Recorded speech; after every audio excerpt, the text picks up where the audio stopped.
안녕하세요. 오늘은 나대지 중개 시 유의할 점에 대해 알아보기로 하겠습니다. 나대지 중개할 때 확인해야 할 사항. 건축물 대장이 존재하는지 확인. 건물은 멸실되어 없으나 건축물 대장이 존재한다면 건축물 대장 말소하는데 건축물 대장 소유자의 동의가 필요하기 때문입니다. 기존 건축물 대장이 말소되지 않으면 매수인은 신규 건축 허가를 받을 수가 없고, 물론 일정 절차를 통해서 기존 건축물 대장을 말소할 수는 있으나 두 가지 문제가 발생합니다.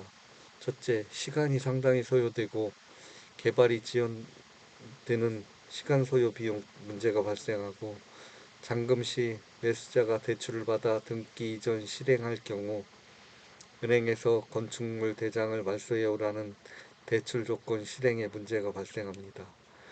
건축 허가, 개발행위 허가가 있는지를 확인해야 하고, 종전 소유자가 인허가를 받아놨다면 토지는 매도해도 종전 소유자의 건축 허가와 개발행위 허가가 살아있고, 소유권이 이전되었다 해도 종전 소유자의 허가가 당연히 소멸되는 것이 아니라 소유, 소유권과 허가권은 별개입니다.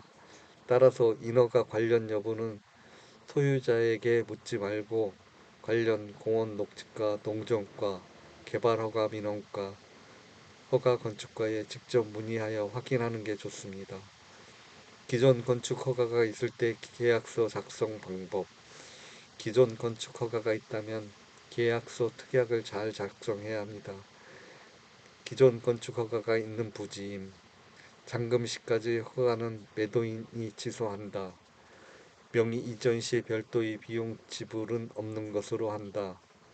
잔금 시까지 기존 인허가가 취소되면 매수인은 매도인에게 책임을 묻지 않는다는 등 단지 인허가를 넘겨주기로 한다 라고만 명시하면 분쟁이 발생하므로 조절과 중재를 위해 구체적으로 계약서에 명시해야 한다.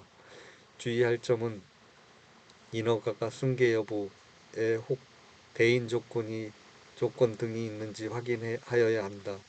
예를 들면 개발행위 조건이나 산지관리법, 농지법 등의 경우 인허가 등을 특정 지역 주민, 원주민 등의 조건에 맞아야만 받을 수 있는데, 매수인이 조건이 맞지 않는 경우 인허가권은 승계가 이루어질 수가 없습니다.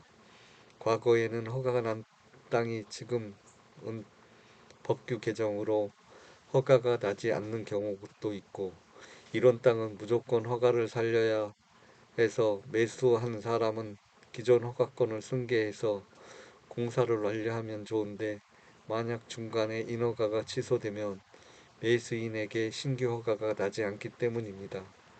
따라서 인허가 관련 여부는 매도인에게 묻지 말고 관련 허가관청에 확인하고, 기존 건축 허가가 있는 경우 계약서의 특약과 확인설명서를 최대한 꼼꼼하게 작성하는 게 안전합니다.